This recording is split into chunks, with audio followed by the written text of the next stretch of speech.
نحمده ونصلي على رسوله الكريم اما بعد فاعوذ بالله من الشيطان الرجيم بسم الله الرحمن الرحيم وتفقد الطير فقال ما لي لا أرى الهدهد أم كان من الغائبين لأعذبنه عذابا شديدا أو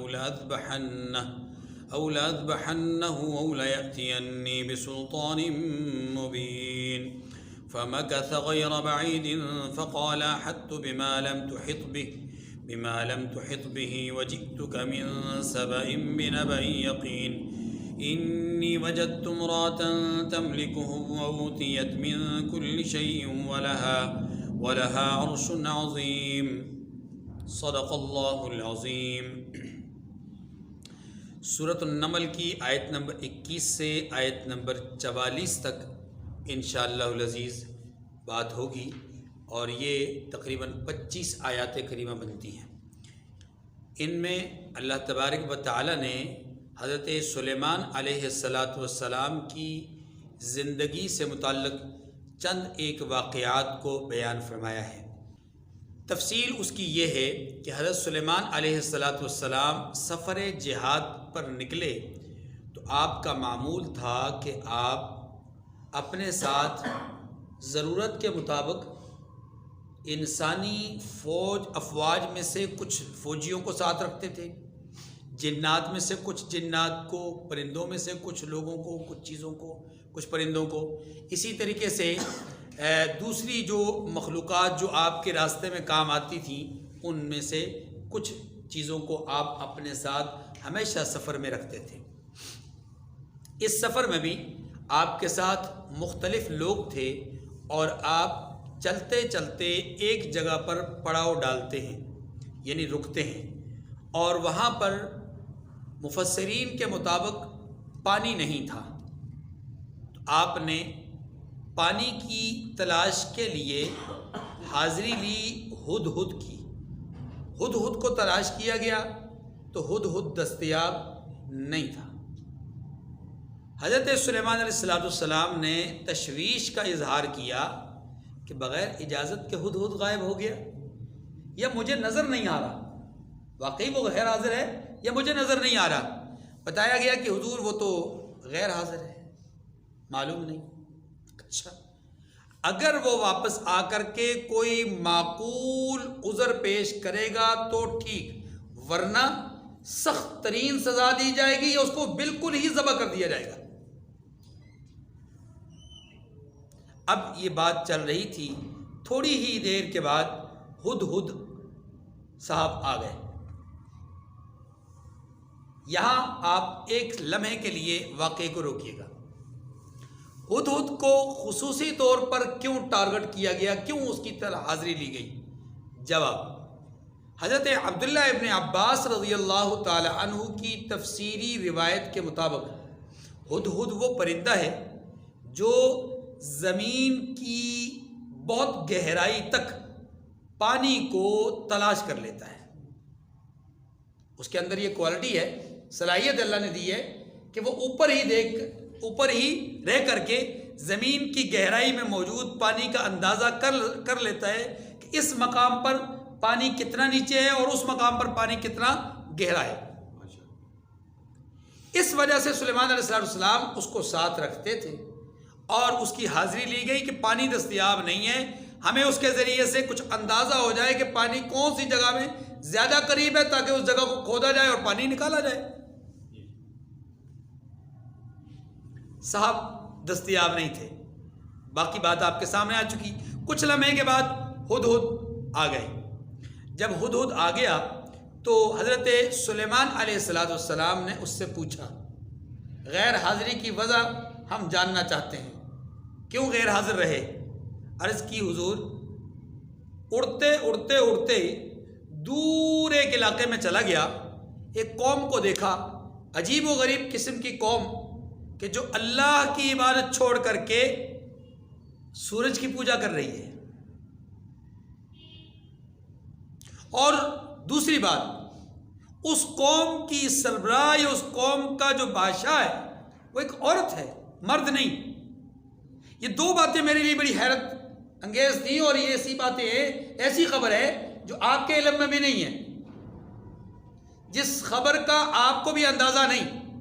سلیمان علیہ السلام نے فرمایا اچھا چلیں، ہم آپ کی اس بات کو، اس خبر کو جاننا چاہتے ہیں کہ آپ نے سچ بولا یا غلط بیانی سے کام لیا، اس لیے ہم اس کی جانچ پڑتال کے لیے ابھی ایک آزمائش کر لیتے ہیں۔ چنانچہ سلیمان علیہ السلام نے ایک خط لکھا اور وہ خط لفافے میں سرکاری طور پر مہر بند کر دیا اور ہدہد کو تھما دیا کہ جاؤ جا کر یہ خط اس بادشاہ کے پاس پہنچا دو۔ ہدہد اڑتا ہوا گیا اور ملکہ جو بادشاہ کہلاتی ہے، ملکہ کے دربار میں پہنچا تو تخت پر نہیں تھی، اڑتے اڑتے اس کے خاص کمرے میں پہنچا جہاں دو قسم کے اقوال ہیں۔ ایک قول یہ ہے کہ ملکہ اس وقت آگ کی پوجا کر رہی تھی، آگ کی پوجا کر رہی تھی، تو ہدہد پہنچا اس پوجا کے دوران، اس کے بالکل قریب آرام سے وہ خط رکھ دیا اور واپس چلا آیا، ایک قول۔ دوسرا قول یہ ہے کہ ملکہ اپنے کمرے میں اپنے بیڈ پر آرام کر رہی تھی اور اس دوران دروازے وغیرہ بند تھے، تو ہدہد روشن دان کے ذریعے سے اس تک پہنچا اور اس کے سرہانے کے پاس جا کر خط رکھ دیا اور واپس چلا آیا۔ اللہ رب العزت نے سلیمان علیہ السلام کے سامنے اگلی ساری کارروائی جو وہاں پر ہوئی وہ بذریعہ وہی ان کو پہنچائی۔ ہوا وہاں کیا کہ ملکہ سبا اس خط کو دیکھتی ہے، خواہ پرستش سے فارغ ہو کر کے اپنے پاس پڑے ہوئے خط کو دیکھ کر یا پھر اپنے سرہانے پر رکھے ہوئے خط کو دیکھ کر۔ دونوں صورتوں میں، دونوں اقوال کے مطابق اس نے خط کو کھولا تو خط کھول کر اس کی حیرت کی انتہا نہ رہی کہ مجھے دھمکی آمیز خط پہنچا ہے۔ ملکہ نے یہ خط پڑھا، فوری طور پر ایک ہنگامی اجلاس طلب کیا، تمام سیکورٹی اداروں کو اس نے طلب کیا، چنانچہ ساری افواج اور سارے عمال اور سارے جو وزیر اور مشیر تھے وہ حاضر بدربار ہوئے۔ ملکہ نے ان سب کو اپنے سامنے بٹھا کر کے اب خطاب کیا کہ میرے درباریوں، افواج کے سربراہان، میرے وزیروں اور مشیروں اور قوم کے سربراہوں اور سرداروں، میری بات سنو۔ یا ایھا الملأ افتونی فی امری، مجھے ایک معاملہ درپیش ہے، مجھے ایک چیلنج آ گیا ہے، اب اس چیلنج سے کیسے نپٹا جائے، اس معاملے سے کیسے جو ہے وہ نکلا جائے، آپ کی رائے جاننا چاہتی ہوں۔ معاملہ کیا ہے؟ معاملہ یہ ہے کہ مجھے خط آیا ہے اور یہ خط کون دے گیا، کیسے دے گیا، کس طرح آیا مجھے پتہ نہیں، لیکن ہے دھمکی آمیز خط۔ لکھنے والے نے بڑی جرت اور بے باکی سے یہ خط لکھا ہے اور ایک ایسی ہستی کی طرف نسبت کر کے لکھا ہے کہ جس ہستی کو وہ مالک، معبود اور رازق اور خالق سمجھتا ہے۔ انہ من سلیمان و انہ بسم اللہ الرحمن الرحیم، مہربان اور رحیم بادشاہ کے رب کے نام سے اس نے لکھا ہے۔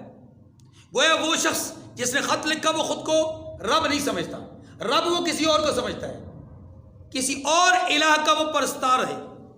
تو اس نے مجھے یہ خط لکھا ہے اور دھمکی یہ ہے کہ اللہ تعالی علی واتونی مسلمین، مطیع اور فرمان بردار بن کر چلے آؤ، بس یہ اتنا سا جملہ ہے۔ تم بتاؤ کیا کرنا چاہیے؟ ماتحت لوگوں نے دو باتیں کی، نحن اولو قوہ و اولی بأس شدید، ہم اسباب اور جنگ کے سامان کے اعتبار سے اولو قوہ، ہم بڑا ساز و سامان رکھتے ہیں، گویا جنگی جو ساز و سامان کی ضرورت ہے وہ ہمارے پاس دستیاب ہے، ہم کسی بھی سلطنت کے ساتھ، کسی بھی اسٹیٹ کے ساتھ پورا مقابلہ کرنے کی صلاحیت رکھتے ہیں، سامان جنگ موجود ہے۔ اولی بأس شدید، رہا مسئلہ ہماری فوج کی قوت اور طاقت کا، تو ہماری فوج بھی بڑی جو ہے وہ ہمت والی ہے اور بڑی قوت والی ہے اور بڑی طاقت والی ہے، اور سب سے بڑھ کر کے کہ ہم بڑے جذبے والے ہیں، ہمارے اندر جذبہ ہے لڑنے کا، گویا لڑنے کا جذبہ بھی ہے، سامان جنگ بھی موجود ہے، آپ طبل جنگ جو ہے وہ بجا دیجیے۔ بس بات آپ کے اوپر ہے، جو آپ نے فیصلہ کرنا ہے اسی کو ہم نے لبیک کہنا ہے۔ ملکہ انتہائی زیرک، انتہائی فراست والی اور انتہائی سمجھدار خاتون تھی۔ اس نے ان لوگوں کی رائے جاننے کے بعد اب اپنا خیال ظاہر کیا، اور اس نے اپنے خیالات کا اظہار ان الفاظ میں کیا کہ دیکھو، جب کبھی دو سلطنتوں کا آپس میں ٹکراؤ ہوتا ہے، لڑائی ہوتی ہے، تو جو فاتح قوم ہوتی ہے نا، وہ مفتوح قوم کے عزت دار لوگوں کو ذلیل کر کے چھوڑتی ہے۔ یعنی فتح حاصل کرنے کے بعد جس علاقے پر آپ فتح یاب ہو جاتے ہیں، آپ ہوں کوئی بھی ہو، جو فاتح ہوتا ہے وہ مفتوحہ علاقے کے ان لوگوں کو جو بڑے عزت دار ہوتے ہیں اپنے زمانے کے اعتبار سے، لیکن اب شکست کھا جانے کے بعد وہ غلامی کی زندگی گزار رہے ہوتے ہیں، وہ فاتح کی مرضی ہے جیسا ان کے ساتھ برتاؤ کرے۔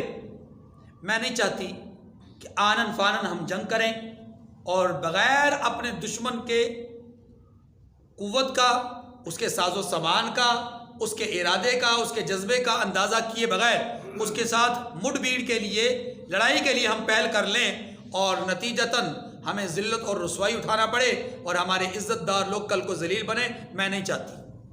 ملکہ آپ کیا چاہتی ہیں؟ آپ ہی بتا دیجئے۔ میری رائے یہ ہے، ملکہ کہتی ہے کہ میں کچھ تحفے تحائف دے کر کے ایک وفد کے ذریعے سے اس بادشاہ کے پاس روانہ کرتی ہوں۔ اگر یہ عام دنیا دار قسم کا بادشاہ ہوا، ہمارے تحفے تحائف قبول کر لے گا، اور جیسے ہی اس نے تحفے تحائف قبول کیے، ہم ایک اور وفد بھیج کر کے صلح مصالحت وغیرہ کر لیں گے، لڑائی جھگڑے سے ہم بچ جائیں گے۔ میں ابھی وجہ بتاتا ہوں کہ کیوں ملکہ سبا نے اس سارے پروسیس کو کیوں اختیار کیا۔ لیکن اگر اس بادشاہ نے تحفے تحائف اور نذرانے قبول نہ کیے تو پھر اس کا مطلب یہ ہے کہ وہ اور ہی نظریے اور جذبے کا مالک انسان ہے، اس لیے ہمیں پھر کوئی اور رائے تب سوچنی پڑے گی، ابھی قبل از وقت ہم کچھ بھی نہیں سوچتے۔ چنانچہ ملکہ نے 500 غلام، 500 لونڈیاں باندیاں جو اس زمانے میں بہت عام تھی، اور 500 اینٹیں سونے کی اور کچھ اور تحفے تحائف دے کر کے ایک پورا، ایک یوں سمجھ لیں کہ تحفے تحائف کا ایک لدا ہوا جو ہے وہ بحری جہاز وہ روانہ کیا۔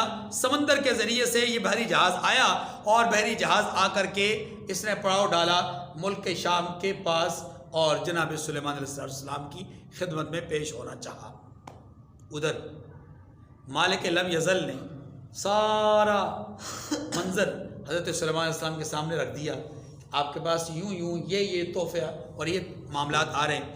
اللہ رب العزت نے سلیمان علیہ السلام کو جب پیش کی، اطلاع دے دی، تو حضرت سلیمان علیہ السلام نے اپنے ماتحت مامورین کو کہہ کر کے تقریباً اپنے تخت سے 9 میل کے فاصلے پر ایک طویل روڈ بچھا دیا، اور وہ روڈ سونے کی اینٹوں کا تھا، اور اس روڈ کے دائیں اور بائیں طرف گائے، بیل، خچر، گھوڑے یہ سب باندھ دیے، اور ان سب کی لید اور گوبر یہ سونے کی اینٹوں پر گر رہی تھی، اور اپنے محل کو، یعنی اپنا جو شاہی دربار تھا، اس کو ایک نئے انداز میں اس نے اسے مزین کیا۔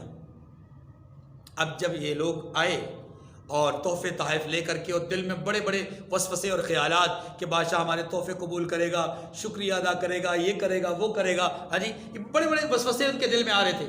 لیکن جو ہی اس روڈ پر، آپ اس کو کہہ لیں ریڈ کارپٹ، ہاں جی،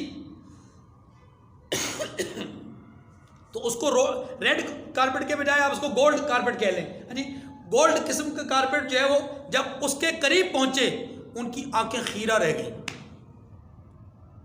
حیران و پریشان ہو گئے، یہ تو سونے کا روڈ بنا ہوا ہے، ہم تو سونے کی 500 ٹکیاں لے کر آئے، اینٹیں ٹکیاں لے کر آئے، اور یہاں تو پورا کا پورا روڈ بنا ہوا ہے۔ اور حیرت کی بات یہ ہے کہ جس روڈ کو بنایا گیا اس کے ارد گرد جانور باندھے گئے، اور ان کا گوبر اور ان کی لید اس پر گر رہی ہے، گویا یہ سونا ان کے نزدیک اہمیت کے حامل ہی کچھ نہیں ہے۔ چلتے جا رہے ہیں اور دل میں اپنے تحفے تحائف کی وقت، اہمیت، حیثیت ختم ہوتی جا رہی ہے.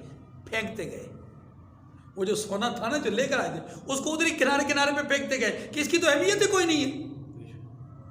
یہاں تو ہزاروں اینٹوں کے اوپر سے ہم گزر کر آ گئے اور یہ 500 اینٹیں لے کر کے ہم سونے کی ان کے پاس آ گئے. چنانچہ جب حضرت سلیمان علیہ السلام کے پاس پہنچے تو سلیمان علیہ السلام نے ان کا زبردست قسم کا استقبال فرمایا اور انہیں بہترین قسم کی محل میں جگہ دی.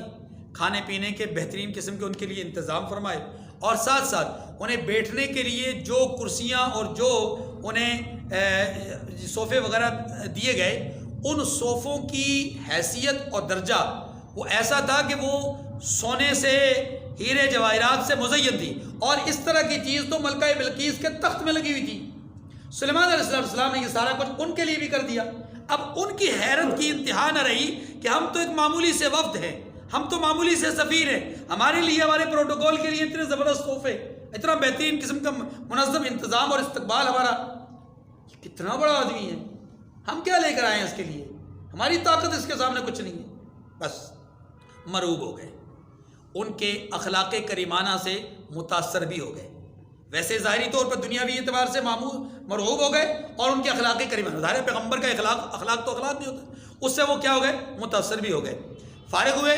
حضرت سلیمان علیہ السلام نے فرمایا سنو, جو تحفے طائف تم لے کر آئے تھے نا وہ میرے رب کے دیے ہوئے مال کے مقابلے میں کچھ بھی حیثیت نہیں. اب انہیں ایک اور بات معلوم ہو گئی کہ انہیں کیسے پتا چلا کہ ہم تحفے طائف لے کر آئے تھے, ہم تو راستے میں چھوڑ آئے ہیں. یہ ایک روایت کے مطابق ہے. اور جو قرآن پاک کے ظاہری الفاظ سے پتا چلتا ہے کہ وہ تحفے طائف دربار میں لے کر آئے. حضرت سلیمان علیہ السلام نے ان کو دیکھا اور دیکھ کر کے فرمایا کہ ان کو کھولنے کی ضرورت نہیں ہے, ان سے میرے رب کا دیا ہوا مال کہیں زیادہ بہتر ہے, اپنے تحفے طائف واپس لے جاؤ اور جا کر اپنی ملکہ سے کہہ دو کہ ہماری بات وہی ہے, ہمارا نقطہ وہی ہے, اللہ تعالیٰ علیہ واتونی مسلمین, اطاعت گزار بن کر کے مطیع اور فرمانبردار بن کر چلے آؤ, ورنہ پھر تمہارا جو حشر ہوگا وہ اس کا سارا ذمہ داری اس کی تم پر ہوگی. چنانچہ یہ دھمکی آمیز پیغام وہ لے کر کے واپس ہوئے اور ملکہ کے پاس پہنچے تو ملکہ دم بخود ہو گئی. ان کی ساری داستان سن کر کے ملکہ کی جو حیرت ہے اس کی انتہا نہ رہی کہ یہ کیا ہو گیا. ہم تو سمجھتے تھے کہ دنیا میں ہم ہی مالدار ہیں, ہم تو سمجھتے تھے کہ ہم ہی لینڈ لارڈ ہیں, وہ تو ہم سے کہیں زیادہ ہے, انہیں ہماری 500 اینٹوں کی کیا ضرورت ہے, ہماری تو ساری جائیداد اور سارا جو سلطنت ہے وہ ان کے مقابلے میں کچھ نہیں. بس یہاں ملکہ بغیر دیکھے صرف داستان سن کر کے بات سن کر کے مروب ہو گئی اور اس نے اپنی قوم کے لوگوں سے کہا کہ لوگوں ہمیں مطیع اور فرمانبردار بن کر کے چلے جانا چاہیے.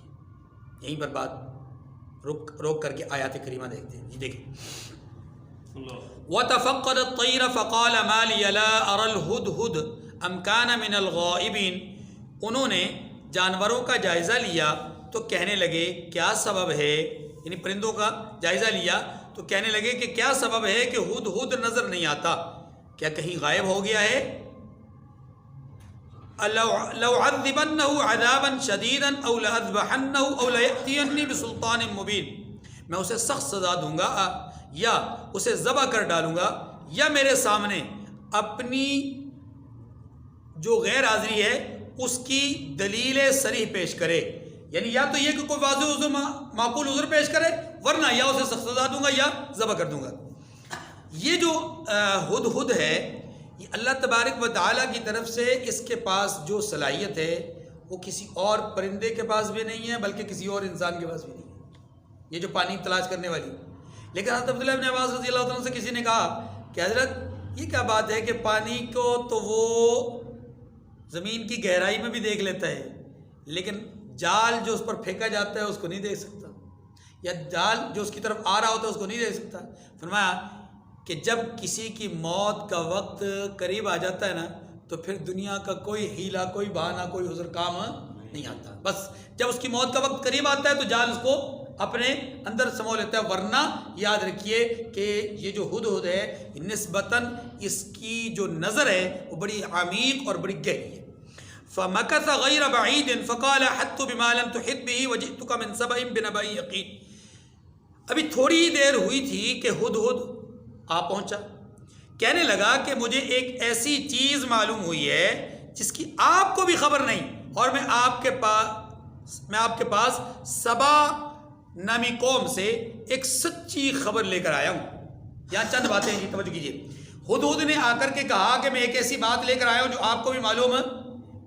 یہ بات ہدہد نے کر کے عقیدہ کلیئر کیا ہے. وہ عقیدہ کیا ہے؟ سلیمان علیہ السلام بہت بڑے بادشاہ ہیں لیکن علم غیب نہیں رکھتے. علم غیب، اللہ اکبر، کتنی بڑی بات. دوسری بات، اس نے یہ بھی بتلا دیا اس جملے نے کہ سلیمان علیہ السلام کا جو پایا تخت تھا وہ بالکل ابتدائی عمر میں یا ابتدائی زمانے میں پوری دنیا پر نہیں تھا، بلکہ سلیمان علیہ السلام ابتدائی عمر میں، جیسا کہ آپ کے سامنے پچھلے درس میں یہ بات آ چکی تھی کہ 13 یا 14 سال کی آپ کی عمر تھی جب آپ کے والد کے پاس ایک لفافہ من جانب اللہ آیا. سوالات تھے، ان کا جواب کوئی اور بھائی نہ دے سکا، آپ نے ہی جوابات دیے. پھر آپ نے ہی پورے عمال کے سامنے یہ اعلان کیا تھا کہ میرے بعد میرے پائے تخت کا مالک اور حکمران کون ہوگا؟ سلیمان ہوگا. اور پھر حضرت داؤد علیہ السلام کا انتقال ہو گیا. کم عمری میں، 9 عمری میں حضرت سلیمان علیہ السلام کو تخت کا مالک بنا دیا گیا. اور روایات بتاتی ہے کہ 13 یا 14 سال کی عمر تھی کہ جب آپ کو حکمران بنایا گیا، آپ بادشاہ بنے.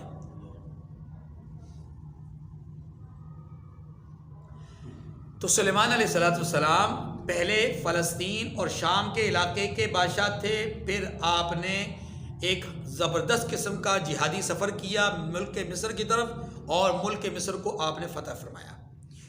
اب یہ اگلی بات سماعت کر لیجئے. یہیں پر یہ جو قوم سبا ہے، رسول اللہ صلی اللہ علیہ وسلم کی ایک حدیث مبارکہ ہے.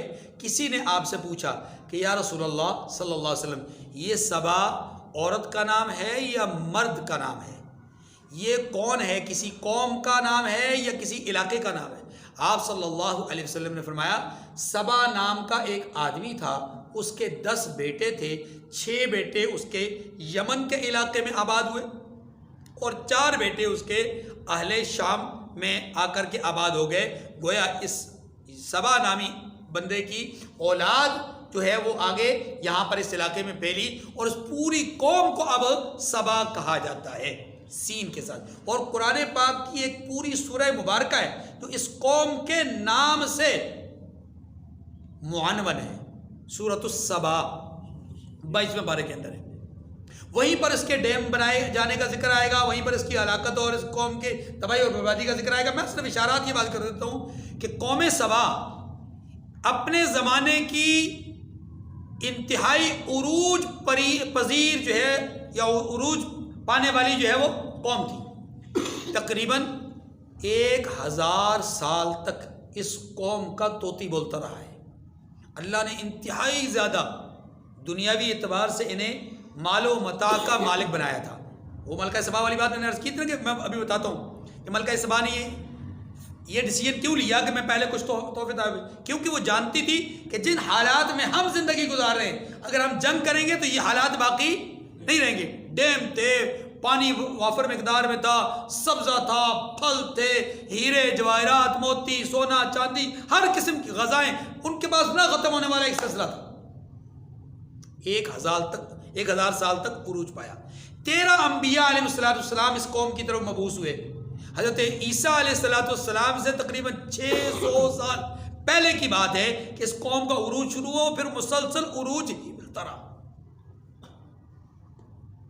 اس قوم کا جو مرکزی دار الخلافہ کہتے ہیں یا دار الحکومت کہتے ہیں آپ اس کو، جو سلطنت تھی وہ تھی سد معارب نام اس کا جگہ کا نام تھا.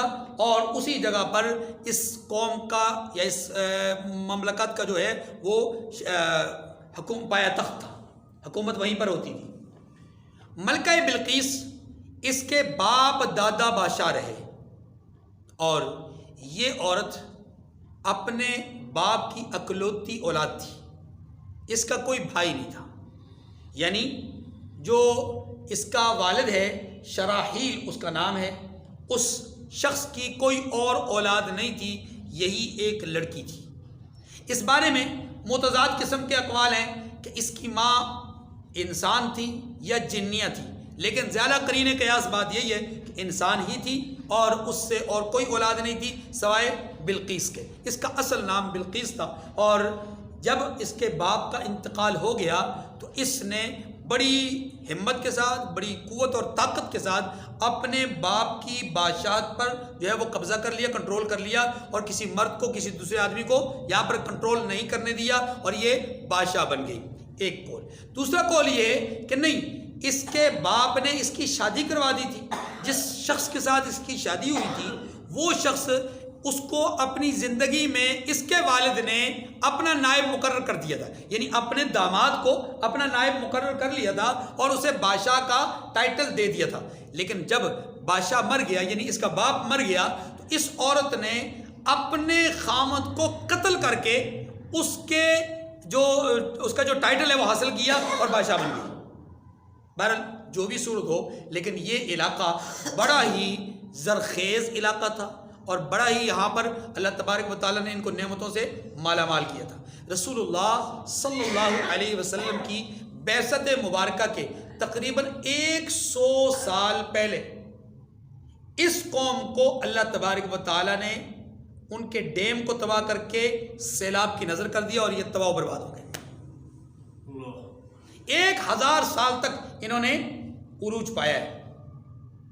اب آگے چلیے، ملکہ سبا قوم سبا کی سربراہ ہے۔ ہدہد آ کر کے تفصیل بیان کرتا ہے۔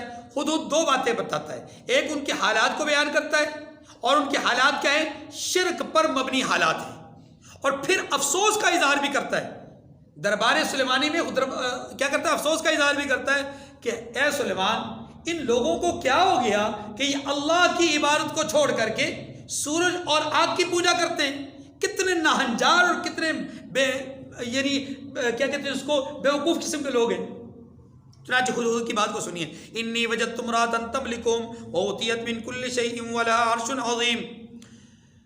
میں نے ایک عورت دیکھی کہ ان لوگوں پر بادشاہت کرتی ہے اور ہر چیز اسے میسر ہے، اور اس کا ایک بڑا تخت بھی ہے۔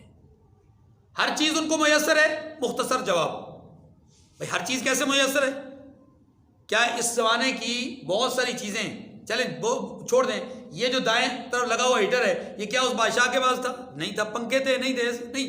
بلکہ وہاں اس جملے کا مطلب یہی ہوتا ہے کہ اس وقت کے اس زمانے کے اعتبار سے جو چیزیں بادشاہت کے لیے درکار تھیں یا جینے کے لیے ضرورت تھی، وہ ساری چیزیں اسے حاصل تھیں۔ وجدتها وقومها يسجدون للشمس من دون اللہ، یہ ان کے مذہبی حالات کو بیان کیا جا رہا ہے۔ ہدہد بیان کر رہا ہے، کہتا ہے کہ میں نے دیکھا ہے کہ وہ اور اس کی قوم اللہ کو چھوڑ کر سورج کو سجدہ کرتے ہیں۔ اچھا، یہاں سورج سے مراد صرف سورج نہیں ہے، یہ بات رکھیے۔ مفسرین نے لکھا ہے سورج تو تھا ہی تھا، سورج تو بنیادی طور پہ ان کا الہ اور دیوتا تھا، لیکن اس کے علاوہ ہر چمکتی ہوئی چیز کو، حتیٰ کہ آگ کو، ستاروں کو، ان ساری چیزوں کو بھی وہ پوجا کرتے تھے۔ اچھا جی، اللہ کو چھوڑ کر آفتاب کو سجدہ کرتے ہیں، اور شیطان نے ان کے اعمال انہیں آراستہ کر دکھائے ہیں، یعنی شیطان ان کے سامنے ان کے اعمال کو بہتر قرار دے رہا ہے، لہذا وہ پوری دلجمی کے ساتھ انہی اعمال کو کر رہے ہیں۔ آگے کہا کہ اور ان کو رستے سے اس نے روک رکھا ہے، یعنی شیطان نے اس رستے سے روک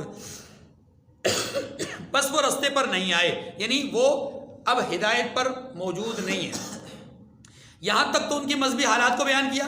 اب آگے ہدہد ان پر اظہار تعجب کر رہا ہے۔ اللہ یسجدوا للہ الذی یخرج الخبء فی السماوات والارض ویعلم ما تخفون وما تعلنون۔ اللہ اکبر۔ اللہ کو جو آسمانوں اور زمین میں چھپی چیزوں کو ظاہر کر دیتا ہے اور تمہارے پوشیدہ اور ظاہر اعمال کو جانتا ہے، یہ کیوں سجدہ نہیں کرتے؟ اللہ کی پوجا کیوں نہیں کرتے؟ اللہ لا الہ الا هو رب العرش العظیم، اللہ کے سوا کوئی عبادت کے لائق نہیں، وہی عرش عظیم کا مالک ہے۔ آیت سنی ہے آپ نے، سجدہ واجب ہو گیا۔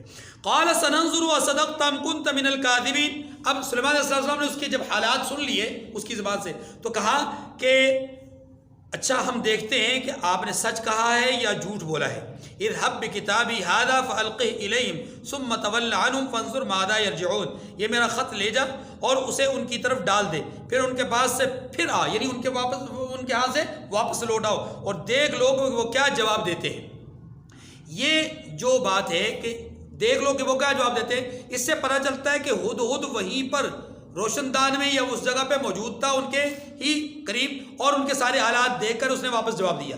لیکن قرآن پاک کا یہ جملہ محاورتاً اگر اس کو سمجھا جائے تو پھر معنی یہ ہوگا کہ آپ بس رکھ کے آ جاؤ، پھر دیکھتے ہیں کیا ہوتا ہے، دیکھ لو پھر کیا کرتے ہیں وہ. مطلب یہ کہ تم نے وہاں نہیں رہنا، پھر اس لفافے کے جواب میں وہ کیا کہتے ہیں یہ ہم دیکھ لیں گے. پھر اللہ تبارک و تعالیٰ نے ان کے سارے حالات سے حضرت سلیمان کو آگاہ کیا. قالت یا ایھا الملأ انی القی الی کتاب کریم انہ من سلیمان وانہ بسم اللہ الرحمن الرحیم.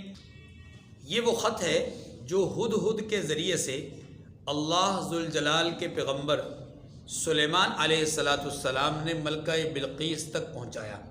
اس خط میں بس اتنی ہی عبارت تھی، انہ من سلیمان وانہ بسم اللہ الرحمن الرحیم. یہ سلیمان کی طرف سے ہے، رب کے نام سے جو بڑا مہربان اور نہایت رحم فرمانے والا ہے. یہ ابتدائی بات. اب خط کے اندر لکھا گیا تھا بنیادی طور پر کیا اس کا مضمون تھا؟ اللہ تعالیٰ علیہ واتونی مسلمین. دو جملوں پر مشتمل، فرمانبردار بن کر مطیع ہو کر کے میرے پاس چلے آؤ.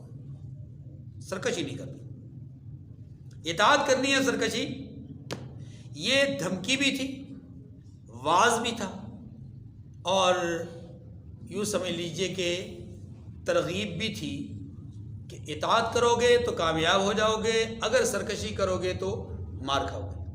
بس سیدھی سی بات. یہ جو خط ہے اس میں ابتدا ہوتی ہے انہ من سلیمان سے، وانہ بسم اللہ الرحمن الرحیم. پہلی بات یہ سمجھیے کہ یہ خط کون سی زبان میں تھا، کیونکہ حضرت سلیمان علیہ السلام کی اپنی زبان ملک شام اور فلسطین میں بولی جانے والی زبان وہ سریانی زبان تھی، جبکہ یہ الفاظ تو عربی ہیں. سوال یہ ہے کہ خط عربی میں تھا یا خط حضرت سلیمان علیہ السلام کی اپنی زبان میں تھا. اس میں مفسرین نے دونوں طرح کی باتیں لکھی ہیں، اور دونوں طرح ہی ممکن ہے کہ خط انہی کی زبان میں ہو، یعنی سلیمان علیہ السلام کی زبان میں. جب یہ خط یہاں پہنچا تو ملکہ نے اس زبان کے ترجمان کو بلایا ہو اور پوچھا ہو کہ اس خط میں کیا لکھا ہے، یہ کون سی زبان ہے اور اس میں کیا لکھا ہے. اس نے ملکہ کو بتا دیا ہو، پھر ملکہ نے اپنے پارلیمنٹ اور شورا اور اپنی فورسز کے سامنے اس بات کو رکھا ہو کہ اس میں یہ عبارت موجود ہے اور یہ اس کا مقصد اور مضمون ہے. یہ بھی امکان ہے.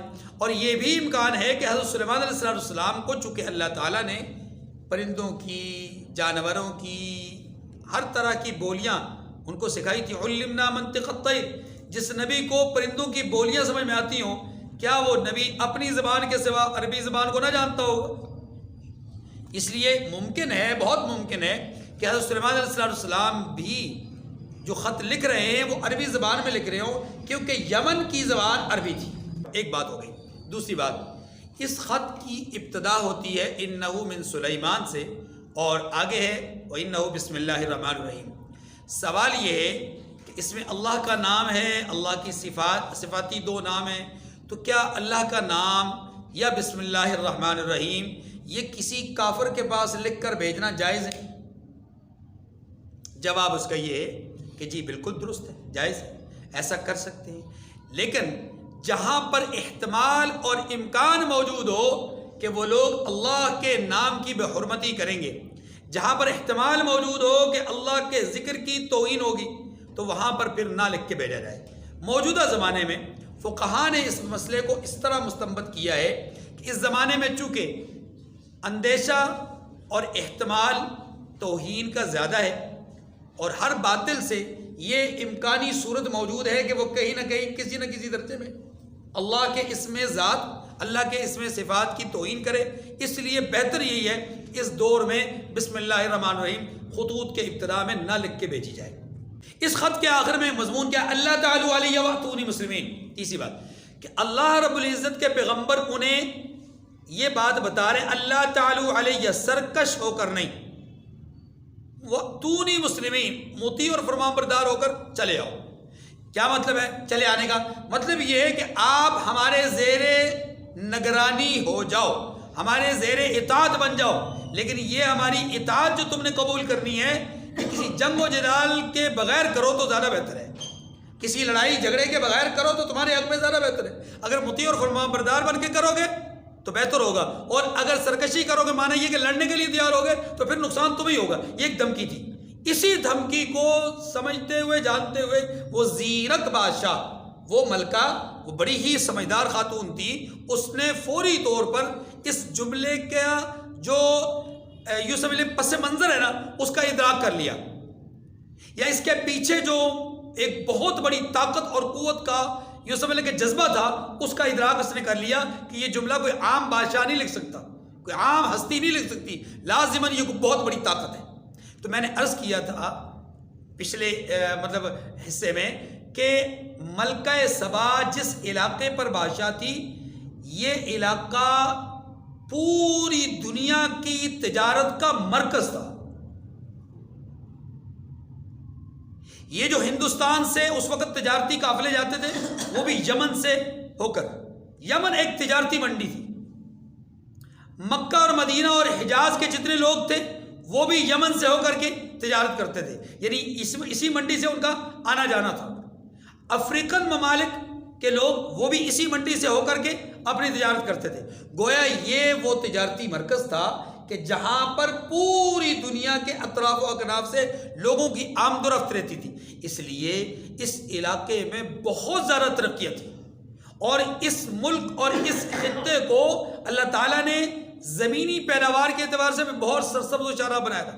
اس لیے یہ بڑی ہی زبردست قسم کی طاقت اور قوت کی مالکہ جو ہے وہ سربراہ تھی. تو اس کو ایک عجیب و غریب قسم کی بات سمجھ میں آئی کہ میرے علاوہ بھی، مجھے چھوڑ کر بھی کوئی اور طاقت ایسی ہے کہ جو مجھ پر زیادہ غالب ہو. اس لیے اس نے اس جملے کو بڑا وزنی جانا، کہ ہلکا پھلکا جملہ نہیں ہے. اس کو یہ پتہ تھا کہ یمن کے حکمران کو اس طرح کی بات کرنا، یا یمن کے حکمران کو وارننگ دینا اور دھمکی دے کر کے بات کرنا، یہ پھر اس کا مطلب ہے کہ یمن کے حکمران سے بھی بڑا کوئی حکمران ہے. بس وہ اس ارادے کو اور اس جذبے کو باندھ گئی. اسی لیے اس نے اب مشاورت کی. قالت یا ایھا الملأ افتونی فی امری ما کنت قاطعۃ امرا حتی تشہدون. خط سنا کر کہنے لگی اے اہل دربار، میرے اس معاملے میں مجھے مشورہ دو جب تک تم حاضر نہ ہو، یعنی مشورہ نہ دے دو. میں کسی کام کو فیصل کرنے والی نہیں ہوں. معنی یہ کہ میں کسی معاملے میں فیصلہ نہیں کر پاؤں گی، تمہاری مشاورت کے ساتھ ہی کروں گی. اس سے یہ پتہ چلا کہ صاحب رائے لوگ جو ہوتے ہیں، جو سمجھدار لوگ ہوتے ہیں، مدبر لوگ ہوتے ہیں، دانشمند لوگ ہوتے ہیں، وہ اپنے ماتحت اپنے ساتھیوں سے مشاورت کے ساتھ ہی چلتے ہیں. جو فرد اپنے نظام کو فرد واحد کی حیثیت سے چلانے کی کوشش کرتا ہے، وہ فرد کبھی نظام کو پائیدار نہیں بنا سکتا. وہ نظام کبھی پائیدار نہیں ہوتا. نظام پائیدار وہی ہوتا ہے جو مشاورت کے ساتھ چلے. اللہ کے رسول صلی اللہ علیہ وسلم کے برابر بھی، قریب بھی کوئی مدبر، کوئی حکیم، کوئی زیرک، کوئی فطین نہیں ہوا اور نہ ہو سکتا ہے. لیکن اللہ اپنے حبیب کو بھی ارشاد فرماتے ہیں وَشَاوِرْهُمْ فِي الْأَمْرِ، محبوب ان سے معاملات کے اندر مشاورت کیا کریں. معاشرتی زندگی میں ہمیں ایک دوسرے کے ساتھ مشاورت کر کے چلنا چاہیے، اور مشاورت میں برکت ہے. مشورہ میں خیر ہی خیر ہے، یہ بات ذہن رکھیے گا. مشورہ میں خیر ہی خیر ہے. شرط یہ ہے کہ مشورے کے اصولوں کے مطابق ہو. مشورے کے اصول. اچھا، یہاں پر بادشاہ نے کیا کیا؟ اپنے ماتحت لوگوں سے رائے لی کہ جب تک تمہاری کوئی رائے نہیں آتی میں کوئی فیصلہ نہیں کروں گی. حالانکہ وہ خود با اختیار تھی، فیصلہ کر سکتی تھی، لیکن اس نے اپنے اختیار کو استعمال کرنے سے پہلے لوگوں سے رائے لی. اب قالوا نحن اولو قوت واولو بأس شدید، ان کی طرف سے رائے آ گئی وہ کہنے لگے کہ ہم بڑے زور آور اور سخت جنگجو ہیں.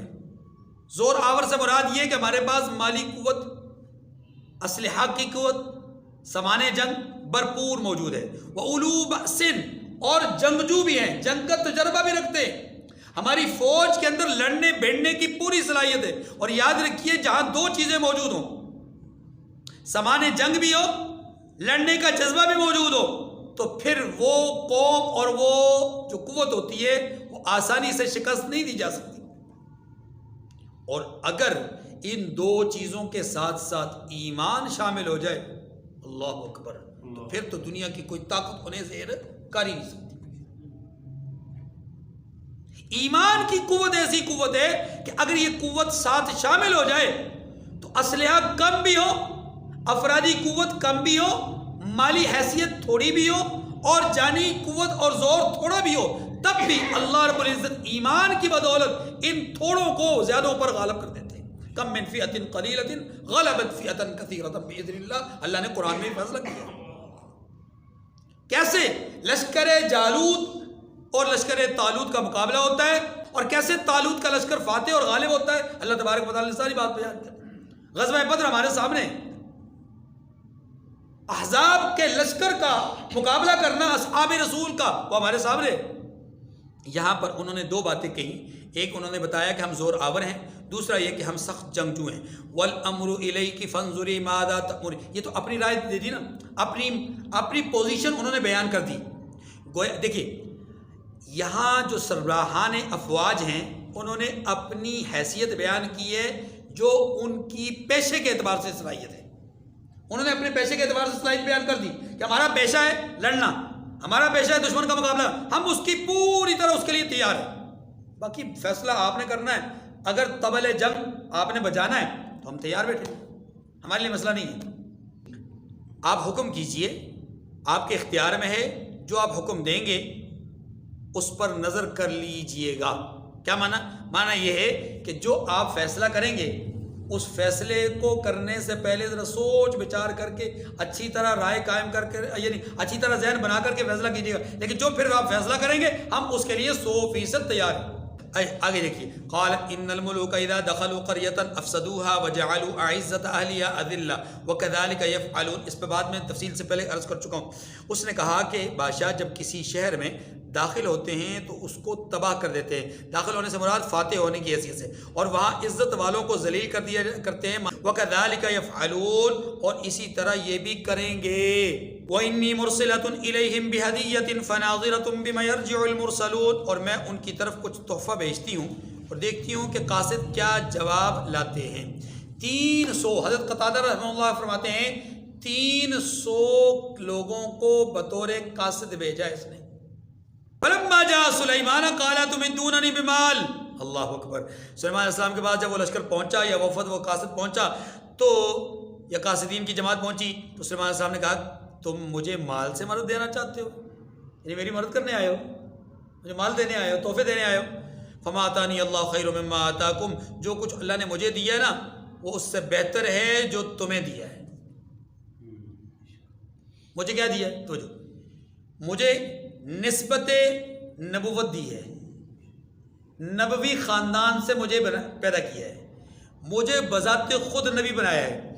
میں اپنے ماتحت لوگوں کے ساتھ بڑا شفیق، بڑا مہربان ہوں. مجھے اللہ نے یہ دیا ہے کہ اپنی سجدہ ریزی کی توفیق دی ہے. مجھے اللہ نے یہ دیا ہے کہ میں مرد ہوں. یہ ساری چیزیں تمہارے اندر نہیں پائی جاتی. تمہاری بادشاہ عورت، تمہارا سجدہ کا مرکز سورج یا آگ، میرے سجدہ کا محور اور مرکز اللہ کی ذات. میں تو نبی، میں تو اچھی خیر کی بات کی طرف دعوت دینے والا، اور تم سارا شر کی طرف دعوت دینے والے. میں اللہ کی جماعت سے تعلق رکھنے والا، تم حزب الشیطان سے تعلق رکھنے والا. اس لیے فرمایا خیر مما آتاکم، جو تمہیں اللہ نے دیا ہے اس سے کہیں زیادہ اللہ نے مجھے دیا ہے. اور اگر خیر سے مراد صرف مال لیا جائے، خیر سے مراد لفظ خیر نہ ہو بلکہ خیر سے مراد مال لیا جائے، قرآن پاک نے مال کو بھی خیر کہا ہے. لفظ خیر اس کا اطلاق مال پر بھی ہوا ہے. وَإِنَّهُ لِحُبِّ الْخَيْرِ لَشَدِيدٌ. سورۃ العادیات میں اللہ فرماتے ہیں اور یہ انسان تو مال کا بڑا ہی حریص ہے۔ تو یہاں پر یہ سمجھیے کہ اگر خیر مما آتاکم سے مراد، خیر سے مراد مطلقاً یہ لفظ خیر ہو، اس سے مراد وہ شر کے مقابلے میں خیر ہو تو پھر اس سے وہی تفصیل ہوگی جو میں نے ابھی عرض کی، اور اگر خیر سے مراد مال ہو تو پھر تمہیں جو مال اللہ نے دیا اس سے کہیں زیادہ مجھے بہتر دیا ہے۔ بل انتم بہدیتکم تفرحون، اور وہ کیوں نہ سمجھتے، توجہ، وہ لوگ جو قاصدین بن کر آئے تھے وہ تو اس جملے کو بڑی آسانی سے سمجھ گئے، کیونکہ جس سلطنت سے نکل کر کے وہ آئے تھے وہاں تو ایک بادشاہ کا ایک تخت تھا، اور یہاں تو خود ان کے لیے صوفے لگائے گئے جس میں ہیرے جواہرات جڑے ہوئے ہیں، اور جس راستے سے یہ چل کر آئے اس راستے میں اینٹیں سونے کی لگی ہوئی ہیں، اس لیے وہ تو آسانی سمجھ گئے۔ بل انتم بہدیتکم تفرحون، میں حقیقت یہ کہ تم ہی اپنے تحفے سے خوش ہوتے ہوگے، معنی یہ کہ ان تحفوں سے، ان چھوٹی چھوٹی چیزوں سے تمہیں خوشی ہوتی ہوگی، مجھے کوئی خوشی نہیں ہے۔ ارجع الیہم فلنأتینہم بجنود لا قبل لہم بہا ولنخرجنہم منہا اذلۃ وہم صاغرون، اس کے پاس واپس چلے جاؤ، ہم ان پر ایسے لشکر سے حملہ کریں گے جس کے مقابلے کی انہیں طاقت نہ ہوگی، اور ان کو وہاں سے بے عزت کر کے نکال دیں گے اور وہ ذلیل ہوں گے۔ یہ ایک دھمکی دے دی صلی اللہ علیہ وسلم نے ان کو، پھر رخصت کرتے ہوئے یہاں تک بات میں آ گئی، یہاں تک تفصیل بھی واقعی کی ہو چکی تھی۔ اب یہاں سے اگلے حصے کو سمجھیے، پھر ہم آیات کا ترجمہ پڑھتے ہیں۔ سلیمان علیہ السلام نے ان قاصدین کے اس لشکر کو روانہ کیا جن کی تعداد جتنی بھی تھی، یہ چلے گئے واپس، اور انہوں نے جا کر کے ملکہ سے ساری داستان سنائی کہ راستہ ایسا ایسا تھا، بادشاہ نے ہمارے لیے یہ انتظامات کیے، یوں استقبال ہوا، یہ ہمارا جو ہے وہ اکرام اور اعزاز اور انعام ہمیں دیا گیا، اور یہ سارے معاملات اور یہ سارے تحفے تحائف واپس کر دیے گئے، پوری بات انہوں نے جا کر سمجھا دی۔ ملکہ نے اس ساری گفتگو کو سننے کے بعد یقین کر لیا کہ یہ عام آدمی نہیں ہے، لہٰذا اس نے اپنے لوگوں سے یہ بات علل اعلان کر دی کہ اب ہمیں مطیع اور فرمانبردار بن کر ہی جانا چاہیے۔ چنانچہ ملکہ اپنے وزیروں اور بشیروں کے ساتھ اور خاص لوگوں کے ساتھ اور جو ان کے ساتھ جانا چاہتے تھے ان سب کے ساتھ روانہ ہو گئی۔ ادھر سے یہ روانہ ہوئی، ادھر حضرت سلیمان علیہ السلام کو چرند و پرند نے یا ہدہد نے آ کر کے خبر دے دی ایک روایت کے مطابق، دوسری روایت کے مطابق اللہ تعالیٰ نے بذریعہ وہی خبر دے دی کہ ملکہ حاضر خدمت ہو رہی ہے اپنے لاؤ لشکر کے ساتھ۔ حضرت سلیمان علیہ السلام نے اپنے مصاحبین سے جو بات کہی وہ بات کیا تھی، اس بات کو سمجھنے سے پہلے ذرا یہ سمجھیے، سلیمان علیہ السلام کا جو تخت ہے، اس تخت پر تفسیری روایت کے مطابق اتنا وسیع و عریض تخت تھا کہ 5 لاکھ انسان بیٹھ سکتے تھے، اور ہوا کے جھونکوں پر ایسے اڑتا تھا کہ دنیا کی تیز ترین سواری بھی اس کے ساتھ مقابلہ نہیں کر سکتی، مہینوں کا سفر لمحوں میں کرتا تھا، اور یہ کوئی اچنبے کی بات نہیں، ہوتا جو اللہ کی مرضی سے تھا۔ جب اللہ کی مرضی سے ہے تو پھر اللہ کی مرضی ہے کہ وہ یونس علیہ السلام کو مچھلی کے پیٹ میں زندہ رکھے، اللہ کی مرضی ہے آگ میں ابراہیم علیہ السلام کو زندہ رکھے، اللہ کی مرضی ہے ایک دریا میں 6 لاکھ لوگوں کو بچا لے، 12 لاکھ لوگوں کو غرق کر دے، اللہ کی مرضی ہے نا، اللہ کی مرضی میں تو کوئی بات نہیں کی جا سکتی، مرضی ہے اللہ کی سارے انسانوں کو دنیا میں ہی مار دے، اور ایک انسان ایسا ہے کہ اسے زمین سے اٹھا کر کے آسمان میں پہنچا دے، اور پھر قرب قیامت دوبارہ زمین پر پہنچا کر کے ایک عرصے کے بعد اس کی بھی روح قبض کروا دے، اللہ کی مرضی ہے نا، اللہ کی مرضی۔ اس کی روح کو نہیں نکالا لیکن اس کی عمر کے حصے کو روک دیا، 33 سال کی عمر میں اٹھے تھے، 33 سال کی عمر میں واپس آئیں گے، دنیا کا نظام صدیاں گزر گئی، ان کی عمر نہیں بڑھ رہی، اللہ کی مرضی بھی تو کوئی بات نہیں کی جا سکتی۔ سلیمان علیہ السلام نے جو اتنے بڑے تخت کے مالک تھے، انہوں نے اپنے ماتحت لوگوں سے کہا کہ ملکہ آ رہی ہے، میں چاہتا یہ ہوں کہ ملکہ کے پہنچنے سے پہلے اس کا تخت یہاں لا کر رکھ دیا جائے۔ اللہ اکبر، ہے تم میں سے کوئی جو لے آئے؟ ایک جن تھا، بڑا طاقتور تھا، قوی ہیکل تھا، اس نے کہا جی میں آپ کے اٹھنے سے پہلے یہ کام کر سکتا ہوں، میں طاقتور بھی ہوں، امین بھی ہوں۔ اٹھنے سے مراد یہ کہ جو آپ کے مجلس کا وقت ہوتا ہے، اس مجلس کے وقت میں کے دوران ہی میں لے آؤں گا، یعنی آپ کے مجلس کا وقت ختم نہیں ہوگا پہلے ہی لے آؤں گا۔ سلیمان علیہ السلام نے اس کی بات کو پسند نہیں کیا، یعنی یا تو یہ زیادہ دیر لگانے والا تھا، یہی ہے کہ وہ تکبر سے اس نے بات کی، غرور سے بات کی، پر سلیمان علیہ السلام نے اس کی بات کو پسند نہیں کیا، کہا اور کوئی ہے؟ تو ایک شخص جسے اہل کتاب میں سے کہا گیا، ہاں جی صاحب علم کہا گیا، اس کی بات کو قرآن نے نقل کیا کہ اس نے کہا کہ حضرت میں ایسا کر سکتا ہوں، آپ کی پلک جھپکنے سے پہلے میں لا سکتا ہوں، اور ابھی پلک جھپکی نہیں تھی، آنکھ جھپکی نہیں تھی، تخت سامنے آ گیا، بات کی اور ساتھ ہی تخت آ گیا۔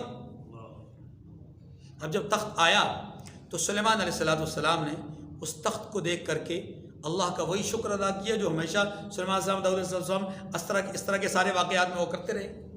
میں کہا جی یہ تو میرے رب کا فضل ہے، اس نے میری آزمائش کرنا چاہیے کہ میں کہیں ناشکرہ تو نہیں ہوتا۔ اور اس واقعے کا سارا مقصد بھی یہی ہے کہ اتنی بڑی سلطنت کے بادشاہ ہو کر کے بھی تکبر اور غرور نہیں ہے، عاجزی اور انکساری کے پیکر ہے۔ سلیمان علیہ السلام کلمات شکر ادا کرتے ہیں، اور اس کے بعد ملکہ کا لشکر بھی تھوڑے ہی عرصے کے بعد آ جاتا ہے۔ جب ملکہ کا لشکر آتا ہے اس سے پہلے سلیمان علیہ السلام بس اتنا کرتے ہیں کہ وہ جو تخت تھا نا ملکہ بلقیس کا، اس کے اندر تھوڑے بہت تغیر اور تبدل کر کے اسے بالکل قریب یعنی محل سے باہر اسے سجا دیتے ہیں، رکھ دیتے ہیں۔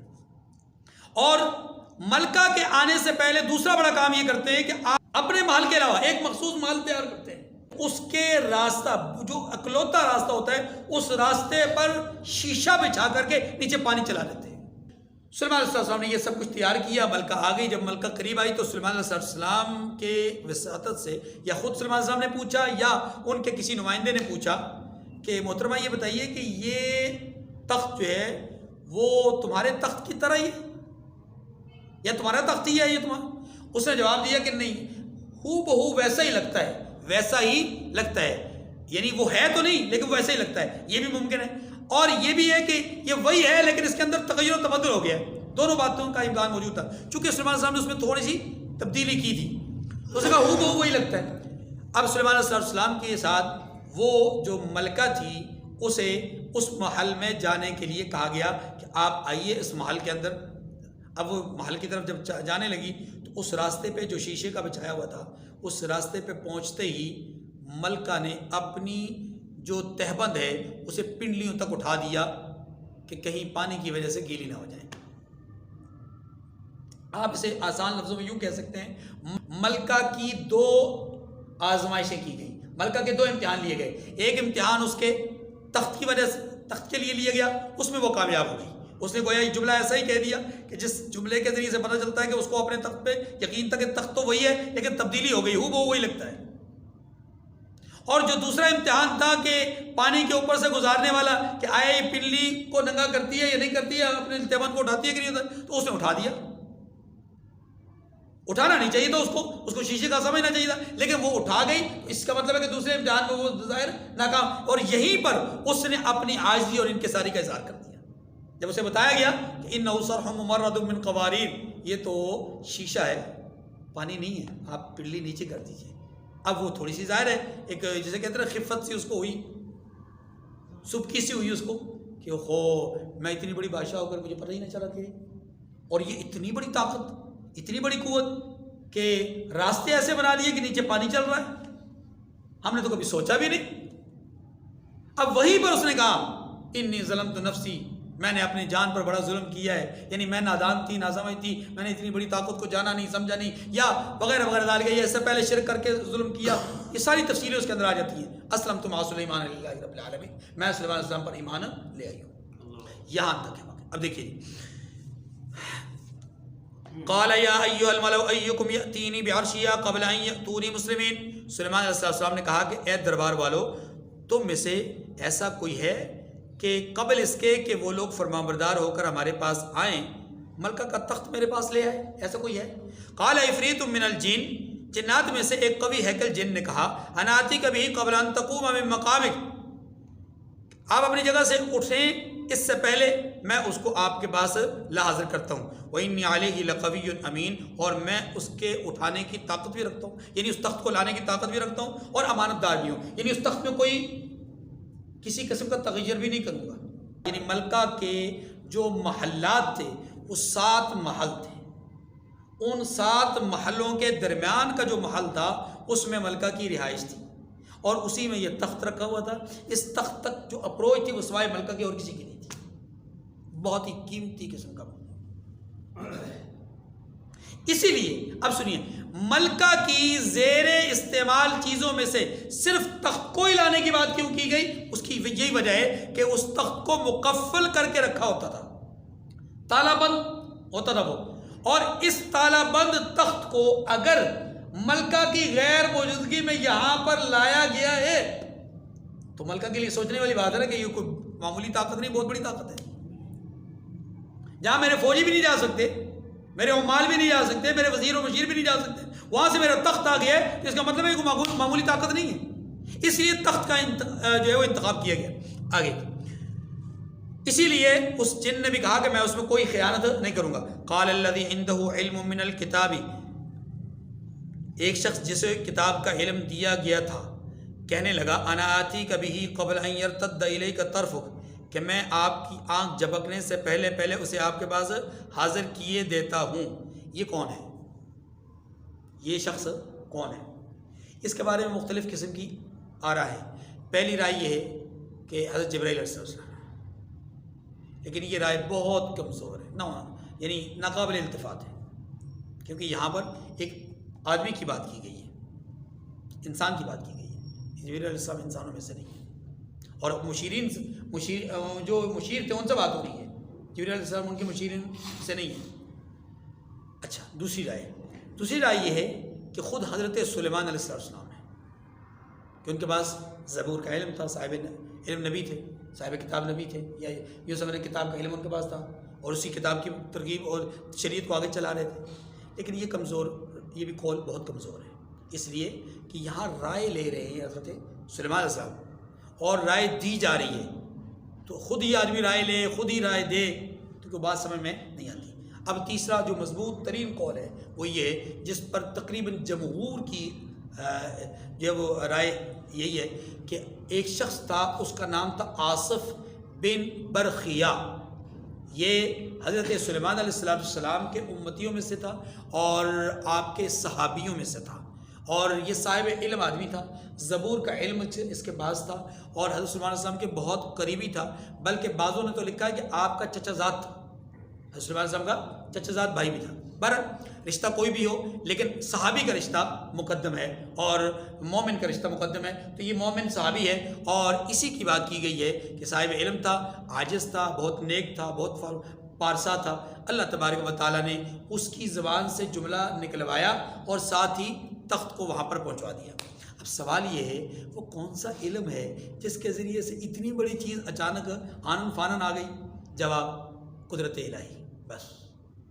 اگر آپ اس لفظ کو سمجھ آئے نا، واللہ سارے شکوک کو جواب ہوتا، کسی کا کمال نہیں ہے، نہ آصف بن برخیہ کا، نہ جن کا، نہ حضرت سلیمان علیہ السلام کا، نہ کسی کا۔ کیا ہے؟ قدرت الہی۔ آج تک کوئی سائنس اندازہ نہیں کر سکی کہ یہ کون سا علم تھا کہ سینکڑوں میل کے فاصلے پر یمن، اور وہاں سے اتنا بڑا تخت آنے والی لشکر کے بعد اٹھایا گیا اور پلک جھپکتے ہی پہنچا دیا گیا۔ کون سا ایسا علم ہے؟ علم کی بنیاد پہ نہیں ہے۔ فلما رآہ مستقرا عنده قال هذا من فضل ربی، جب سلیمان نے تخت کو اپنے پاس رکھا ہوا دیکھا تو کہا کہ یہ میرے پروردگار کا فضل ہے، دیکھ لیں۔ لیبلونی اشکر ام اکفر، تاکہ وہ مجھے آزمائے کہ میں شکر کرتا ہوں یا کفران نعمت کرتا ہوں۔ ومن شکر فانما یشکر لنفسہ، اب اصلاحی بات بھی کر رہے ہیں آگے، خود ہی اصلاح، اور جو شخص شکر کرتا ہے تو اپنے ہی فائدے کے لیے شکر کرتا ہے، کیونکہ قرآن پاک نے کہا لئن شکرتم لازیدنکم ولئن کفرتم ان عذابی لشدید، اگر تم شکر کرو گے تو میں تمہارے لیے اپنی نعمتوں میں اضافہ کروں گا، اور اگر ناشکری کرو گے تو نعمتوں کو چھین لوں گا۔ ومن کفر فإن ربی غنی کریم، اور جو ناشکری کرتا ہے تو میرا پروردگار بے پرواہ ہے۔ کیا مطلب یہ ہے کہ میرا پروردگار کسی قسم کے اس طرح ناشکرے کی پرواہ کرنے والا نہیں ہے، ہاں وہ اپنا کرم کرنے والا ہے، جس پر اپنا چاہے کرم کر دے۔ قال نکروا لها عرشها ننظر اتهتدی ام تکون من الذین لا یهتدون، سلیمان نے کہا کہ ملکہ کے امتحان اور اس کی عقل کا جائزہ لینے کے لیے اس کے تخت کی صورت کو تھوڑا سا بدل دو، دیکھتے ہیں کہ وہ سوجھ رکھتی ہے، یعنی عقل رکھتی ہے، سمجھ رکھتی ہے یا نہیں، یا ان لوگوں میں سے جو سوجھ اور عقل نہیں رکھتے۔ جیسا کہ میں نے کہا کہ عقل اس کے اندر تخت کے اندر تھوڑا سا تغیر کر دیا گیا۔ فلما جاءت قیل هكذا عرش، جب وہ آ پہنچی تو پوچھا گیا کیا آپ کا تخت بھی اسی طرح کا ہے؟ پوچھنے والا کون ہے؟ حضرت سلیمان علیہ السلام یا آپ کی طرف سے کوئی مقرر کردہ نمائندہ؟ پوچھنے والے نے پوچھا کہ کیا آپ کا تخت بھی اسی طرح کا ہے؟ قالت کأنہ ہوا، اس نے کہا یہ تو گویا ہو بہو وہی ہے۔ عقل مند تھی نا، اس نے کہا گویا ہو بہو وہی ہے۔ کیا مطلب؟ یہ نہیں کہا کہ یہ وہی ہے، کہا ہو بہو وہی ہے۔ کیا مطلب؟ مطلب یہ کہ اس کے اندر تھوڑا سا تغیر و تبدل ہوا ہے لیکن تخت وہی ہے۔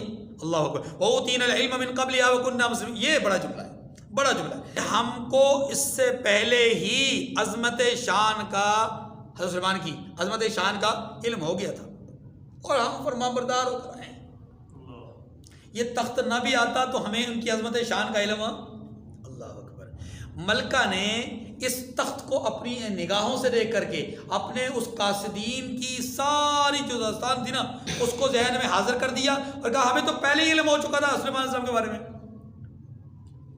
اللہ قالت کأنہ هو وأوتینا العلم من قبلها وكنا مسلمین وصدها ما كانت تعبد من دون اللہ، اور وہ جو اللہ کے سوا غیر کی پوجا کرتی تھی سلیمان نے اس کو اس سے منع کیا، یعنی روک دیا۔ انہا کانت من قوم کافرین، کیونکہ وہ کافروں میں سے تھی۔ اس کا ایک معنی یہ بھی ہے کہ ملکہ کے اوپر سوال ہو سکتا ہے کہ ملکہ نے یہاں پر اطاعت اور فرمانبرداری کی بات کی کہ وَكُنَّا مُسْلِمِينَ، ہم مسلمان ہو کر کے آئے ہیں۔ اس اسلام کا اظہار اس نے وہاں پر یمن میں کیوں نہیں کیا؟ اگر وہاں اظہار کرتی تو سارے لوگ مسلمان ہو جاتے۔ تو جواب دیا کہ اس لیے وہاں نہیں کیا کہ وہاں جس قوم میں آباد تھی وہ قوم کافر قوم تھی، تو ممکن تھا کہ اس کے راستے میں رکاوٹ پڑ جاتی۔ بادشاہ جتنا مزید طاقتور ہو، لوگوں کے نظریات اور لوگوں کے افکار کے خلاف ہو جائے تو پھر لوگ ایک جماعت بن جاتے اور پھر اس بادشاہ کو بھی جو ہے وہ کوئی سکون نہیں ملتا۔ قیل لها ادخل الصرح، اس سے کہا گیا کہ محل میں چلیے۔ فلما رأته حسبته لجة وكشفت عن ساقيها، جب اس نے اس کے فرش کو دیکھا تو اسے پانی کا حوض سمجھا اور اپنی پنڈلیاں کھول دی۔ بعض لوگوں نے نادانی کی وجہ سے یہاں یہ لکھا ہے کہ حضرت سلیمان علیہ السلام نے یہ اس لیے کیا تھا کہ حضرت سلیمان اس کی پنڈلیوں کو دیکھنا چاہتے تھے، اور دیکھنے کی وجہ کیا تھی سمجھے ذرا، دیکھنے یہ صحیح روایت ہے، دیکھنے کی وجہ یہ تھی، یہ کہا جاتا ہے کہ ملکہ بلقیس کی والدہ عورت نہیں تھی، جنیہ تھی، اور اس عورت کے بارے میں حضرت سلیمان کو یہ خبر دی گئی کہ اس عورت کے جسم پہ بال بہت زیادہ ہے، یہاں تک کہ اس کی پنڈلیاں بھی بالوں سے بھری ہوئی ہیں۔ تو حضرت سلیمان نے یہ طریقہ اختیار کیا کہ نیچے پانی اوپر شیشہ، اور جب یہ چلے تو یہ خود بخود بغیر کسی کے کہے یہ اپنی پنڈلی کھول دے گی اور ہمیں پتہ چل جائے گا کہ اس کی پنڈلی پہ بال ہیں یا نہیں ہیں۔ یہ اسرائیلی روایت ہے، بالکل غلط ہے، اس کا کوئی حقیقت سے تعلق نہیں ہے، بلکہ اس قدر روایات بعض لوگ بیان کرتے ہیں مضحکہ خیز۔ ایک صاحب کو میں سن رہا تھا، وہ کہنے لگے جی حضرت سلیمان علیہ السلام کا جو ہدہد تھا نا جی وہ بڑا مزاحیہ تھا۔ اب وہ خطیب صاحب کہتے ہیں ہدہد بڑا مزاحیہ تھا جی۔ تو ایک دن ہدہد نے حضرت سلیمان علیہ السلام سے کہا کہ اے سلیمان میں آپ کے لشکر کی دعوت کرنا چاہتا ہوں۔ تو حضرت سلیمان علیہ السلام نے فرمایا کہ ہدہد تیری حیثیت تیری ملکیت میں ہے ہی کیا کہ تو دعوت کرنا چاہتا ہے؟ اس نے کہا جی آپ میری دعوت قبول کیجئے، اگر نہ کر سکا تو پھر کہیے گا۔ ٹھیک ہے، دن طے ہو گیا، وقت مقرر ہو گیا، دن اور وقت آیا تو کوئی انتظام و انصرام نظر نہیں آیا۔ تو ہدہد سے پوچھا سلیمان علیہ السلام نے کہ اے ہدہد تو کہہ رہا تھا کہ میں آپ کے لشکر کی دعوت کروں گا، لشکر میرا تیار ہے، کھانے کا وقت ہو چکا ہے اور آپ کی طرف سے دعوت کے کوئی آثار نظر نہیں آ رہے۔ اس نے کہا حضرت ابھی تیار کیے رہتا ہوں، میرے لیے کون سا مشکل کام ہے۔ جب مارا اس نے ایک چڑیا کو پکڑا اپنے پنجوں میں، اس کے کیے دو ٹکڑے، پروں کو اس کے اوپر سے جو ہے ادھیڑا اور دو ٹکڑوں کو اس نے دریا میں ڈالا اور کہا کہ حضرت اپنی فوج سے کہیے گا جسے بوٹیاں ملتی ہیں بوٹیاں کھا لے، نہیں تو شوربے پہ گزارا کر لے۔ بات سمجھ آ رہی ہے؟ بلکہ وہ قوم سورج کو پوجا کرتی تھی، یہ جملہ کہا اور بڑے جذبے میں کہا تو پوری قوم کہتی ہے سبحان اللہ۔ وہ جو لوگ سنے ہوئے ریکارڈنگ میں موجود ہے، لیٹر میں موجود ہے۔ اللہ دے نبی دیر ہو گئی ہے، عورت حکمرانی کر دیے، مزے دی بات وے او تواڈے رب دی پوجا نہیں کر دی بلکہ سورج دی پوجا کر دی ہے۔ لوگ کہتے ہیں سبحان اللہ، نعوذ باللہ، انا للہ و انا الیہ راجعون۔ اس قوم کا حال یہ ہے، یہ تو صرف ترنم سنتی، اس نے ترنم میں بات کی اور اللہ نے کہہ دیا سبحان اللہ، یعنی قوم سورج کی پوجا کر رہی ہے اور یہاں کہا جا رہا ہے سبحان اللہ۔ تو آپ اندازہ کر لیں کتنا مزہ کا خیر وہ لطیفہ ہے کہ ہدہد نے جو ہے دعوت کی. تو ایسے ہی یہ بھی ایک لطیفہ ہے کہ جناب سلیمان علیہ السلام اس کی پنڈلیاں دیکھنا چاہتے تھے. بھائی سلیمان علیہ السلام کو کیا ضرورت ہے پنڈلیاں دیکھنے کی؟ قال انه صرح ممرد من قواریر. سلیمان علیہ السلام نے کہا کہ یہ ایسا محل ہے جس میں شیشے جڑے ہوئے ہیں. قالت رب انی ظلمت نفسی واسلمت مع سلیمان للہ رب العالمین. وہ بول اٹھی، پکار اٹھی کہ پروردگار میں اپنے آپ پر ظلم کرتی رہی تھی، اب میں سلیمان کے ہاتھ پر اللہ رب العالمین پر ایمان لاتی ہوں. آخری بات، ملکہ بلقیس کے اسلام لانے کے بعد کیا ہوا؟ صحیح سند سے کسی روایت سے کچھ بھی پتہ نہیں چلتا. بعض حضرات یہ کہتے ہیں کہ حضرت سلیمان کے ساتھ اس کی شادی ہو گئی تھی، بعض حضرات اس کے انکاری ہیں. اگر ہوئی تھی تو تب بھی کوئی بری بات نہیں ہے، اور اگر نہیں ہوئی تو تب بھی کوئی بری بات نہیں. دونوں طرف بات امکان موجود ہے. البتہ ایک چیز کہ ملکہ سبا جب ایمان لے آئی تو قوم سبا کا کیا بنا؟ صحیح روایات اور احادیث سے کچھ بھی نہیں پتہ چلتا. البتہ بعض تفسیری اقوال میں یہ بات معلوم ہوتی ہے کہ سیدنا حضرت سلیمان علیہ السلام نے اس خاتون کو اس قوم کی طرف واپس پلٹایا، بھیجا کہ جاؤ اپنی قوم میں، اور اپنی قوم میں جا کر کے دین کی بات کرو. اب تک تو تم نے بادشاہت بڑی کی دی ہے، دین کی بات کرو. ہاں البتہ تمہارا یمن ہمارے زیر نگرانی رہے گا. اسی سے یمن کا اقتدار تو حضرت سلیمان کے پاس آ گیا، لیکن وہاں پر سارا جتنا بھی معاملات تھے، یعنی یوں سمجھ لیں کہ عملداری جو ہے وہ ملکہ کیا کرتی تھی، اور ملکہ ہی کی وساطت سے وہاں ہوتا تھا. اور ملکہ نے وہاں پر اس علاقے میں ایک اور شخص کے ساتھ جو کسی بڑے رئیس کا بیٹا تھا اس کے ساتھ شادی کر لی. لیکن ایک سوال باقی رہ جاتا ہے، اور وہ یہ کہ ایک عورت سربراہ مملکت بن سکتی ہے کہ نہیں بن سکتی؟ اگر واپس چلی گئی تھی، پہلے تو وہ کافرہ تھی نا، اب مسلمان ہو گئی، تو کیا اب اقتدار اس کے ہاتھ میں آ سکتا ہے کہ نہیں آ سکتا؟ جواب یہ ہے کہ شریعت محمدیہ میں نہیں آ سکتا. شریعت محمدیہ سے پہلے ہو سکتا ہے کہ شریعت داؤدی میں، شریعت سلیمان میں اس کا جواز موجود ہو، بنی اسرائیل میں اس کا جواز موجود ہو، اسی لیے حضرت صلی اللہ علیہ وسلم نے اس کو واپس بھیج دیا. وآخر دعوانا ان الحمد للہ رب العالمین.